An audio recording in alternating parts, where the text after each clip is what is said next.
And a very good Saturday morning to you. Hope your day is going well thus far. Relaxing, enjoyable start. I'm your host, Randall White. And we discuss food, wine, craft beer, travel, tourism every Saturday at this time right here on Crush 92.5. And when it comes to eating, we've all at one point or another had to deal with somebody who simply doesn't want to try anything new. Many times there's a child involved. Not always, though. We have some friends that fall into that category as well. But if the menu item is not how mom makes it or something different than he or she is accustomed to, it simply won't get eaten. There are any number of scenarios to this problem, but you get the general idea. Joining us now to help your child build a better relationship with food, possibly even with solutions to turn your picky eater into a regular foodie, is food expert Casey Seidenberg with Nourish Schools, an organization specializing in child and family nutrition. Welcome to the program, Casey. Well, thank you so much for having me, Randall. I really am looking forward to chatting. Yeah, I am too, and I'm looking forward to getting this information out to a lot of parents, aunts, uncles, grandparents who know exactly what we're talking about. And I would have to say, after looking at your list of suggestions that you sent me the other day, it's probably more of a list of what not to do as opposed to what to do. It is. You know, I sent you 5 main things that I think parents can kind of either do or not do to help their children develop a healthy relationship with food. Mm-hmm. And so some of them are just really breaking bad behaviors that I witness all the time with parents and families and grandparents and aunts and uncles, and as you mentioned. So many of these habits are things to either create or to break. And we carry these things through to adulthood for sure. I know that food is still used as a reward in my marriage. And in many other adult relationships, you know, oh, if you do that for me, I'll take you out to lunch. You know, you hear people say all the time. Or if you know, and so, but it starts in childhood, right? You know, I believe it does. I believe that most of our patterns, for better or worse, do begin in childhood. And I really believe that food, especially unhealthful food, you know, should not be used as a reward. Or for that, you know, as a punishment either. And, you know, a common incentive, like you said, that I hear all the time is I hear parents say, eat your vegetables and then you can have dessert. Mm-hmm. And to me, that clearly communicates to children that vegetables are to be avoided. Right. And that desserts are to be desired. And that's not necessarily the message that we want to convey. There's nothing wrong with loving a dessert, but we also want to teach our kids to love a good vegetable. If you eat all of that chocolate sundae, you can have the asparagus. And that, you know, that might work. I haven't tried that one. I think that's a great approach. But I also think that food shouldn't be used as punishment. And I think taking away dessert is a very, very common discipline tactic for parents. And again, that sends the wrong message. It sends the message that dessert is the desired prize. Right. And you know, that's not going to help a picky eater or a child to eat more healthful food. Also, if you're doing it right, your desserts can be just as healthy as the other courses. Oh, absolutely. Mm-hmm. And that's one thing, you know, I really think for children, to teach children that a piece of watermelon or a delicious ripe peach can be just as delicious as a chocolate creation.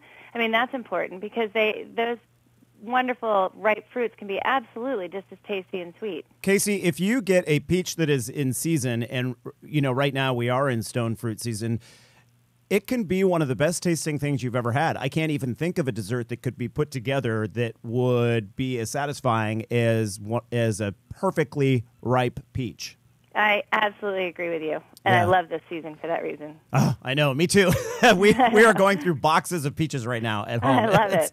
I put it in the cereal. I do, you know, any way I can. They're good in salads, as a matter of fact. I've gotten into that mixing savory and sweet in the salad. Strawberries go well. They're great on pizza too. Yes, and roasted like on a grill. Grilled Absolutely. Peaches are delicious. Oh, delicious. Okay, so one thing that would fall into the category that you were just discussing about, you know, like a peach being a dessert, is labeling food as bad. Like we think of dessert as bad, but you're saying don't put labels on foods. You know, I really think we shouldn't. I think that labeling a food as bad can actually cause children to feel guilty or even bad themselves when they eat it. You know, and I mean, think about even in adulthood. We've probably all at some point experienced an overindulgence in a food that's not the best for us, and we felt guilty the next day. Right. And it's not a good feeling. You know, we shouldn't feel guilty that we enjoyed something, and we don't really want to create that feeling in our children. we don't want to create that guilt in them. And I think that it's much more positive to instead label unhealthful foods bad. Why don't we label them sometimes foods? Because they really are the foods that we should only eat sometimes. Mm-hmm. You know, I think that everybody, I mean, how many times have we heard the expression, everything's okay in moderation? And I think it's true. I mean, I think it's absolutely true. Everything is okay sometimes. And so for a child, you know, to hear that everything is, that's a sometimes food, that they can eat it sometimes, is not going to make them feel so bad about it. You know, and then we're conveying an important message that, you know, other food is better for us or more helpful for us, but that there's really nothing out there that's terrible or bad. And I, you know, in my experience, I have 3 young children, and I think often kids will want a food even more enthusiastically if it becomes off limits. And, you know, so if we say to them that they can never have something because it's bad, there's for many children, they may start wanting it more, and that's not something that we actually want to create. No, and I just had this experience yesterday. I had a delicious breakfast burrito from a place called The Rock Espresso Cafe in Morro Bay, and I said to Anthony, who was helping me shoot this piece there, I just had that breakfast burrito, and I was feeling guilty about eating this burrito because it had like bacon and stuff in it. And so I was feeling that guilt that you're talking about after I ate it. But I haven't had a breakfast burrito in a month, you know, so it is a sometimes food. I like that. I'm learning.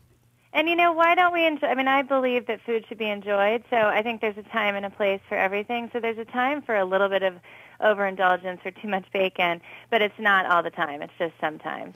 You know, and I think along the lines, I also think I often witness parents labeling unhealthful food as treats. Mm-hmm. And I don't think that that's the right message either. You know, they're constantly saying, oh, you can have 1 treat a day, or let's go get you a treat because you got hurt, or something like that. And the definition of a treat is an unhealthful food. And this, again, is sending that same message that, you know, the unhealthful foods are more desirable than the healthful ones. Yeah. And that's just reinforcing the wrong message.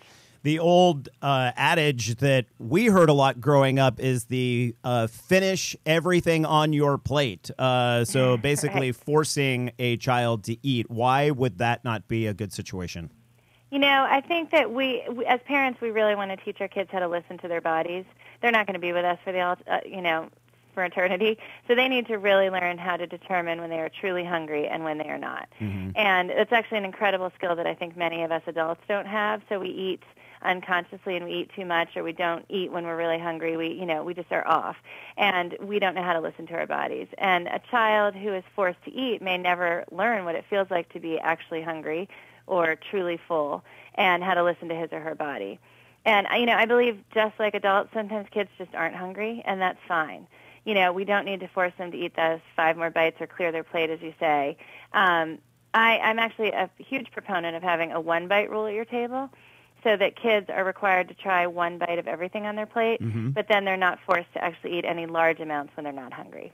So we're exposing them to food and encouraging them to try new things and have opinions about how it tastes, but we're not forcing them to eat anything when they're either not hungry or they don't like it. Great information. We're speaking with food expert Casey Seidenberg. She's with Nourish Schools, which I want to talk about in just a little bit. Tell us a little bit about how Nourish Schools works. But I want to continue down this list of tips you have. And this next one is not a don't, but a do. Be a good role model. And I have to tell you, Casey, this one my parents did very well. They made it exciting to try new and exotic foods, you know, whether it be sushi or Chinese or, different Latin American dishes. It was, as kids, we were taught that it was exciting to try these different foods as opposed to, ew, that's different.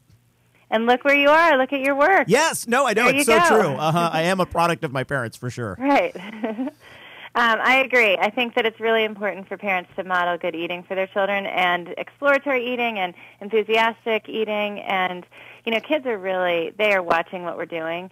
So it's one thing for us to just say, you know, it's important to eat healthy food for these reasons, but it's another thing to actually show them that we enjoy that healthful food. You know, they notice if we're leaving our vegetables on our plate and just eating the pasta. You know, they notice things like that. And in my perspective, we have a very fixed period of time with our children while they're in our home and while we have the opportunity to teach them. So now's a great time. You know, be a good role model.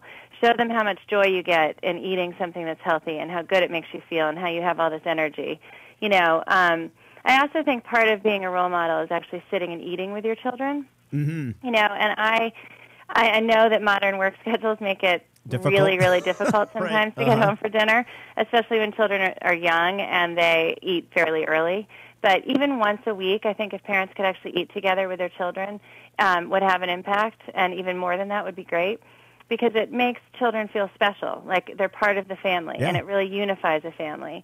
And we've all heard this, but studies show it helps with vocabulary and social skills and conversational skills and table manners, just sitting around a table like that. It's so fun, too, to sit around and have that conversation. And that kind of ties into your final one. We only have about a minute left to discuss this, that holidays are about spending time with friends, not about a lot of food treats. Yes, this one actually I think is very important. So teaching children that a holiday or a celebration is about spending time with friends, as you said, or participating in an activity or being active, enjoying people's company, instead of just simply consuming a lot of food and drink. This is an important message. I look at it when my kids are teenagers and they win a sports championship, or young adults and they get a promotion. I don't want them to go out there and just overconsume food and drink as a celebration. I want them to know that there are other ways to celebrate. And, I actually witness this all the time in schools where the children's holiday parties consist of almost no games or activities, very little movement, very little interaction with one another, and instead it's just tables of cupcakes and brownies and juice. The kids are barely interacting. They're just eating. And Casey, I got to cut you off there. Unfortunately, you have so much great information. We could have had you on for 2 segments. Casey Seidenberg with Nourish Schools. It is nourishschools.com. Of course, we have a link at eatdrinkexplore.com. Casey, we have to have you back on in the future, okay? I'd love it. Thank you so much, Randall. All right, we're back with our travel deals up next.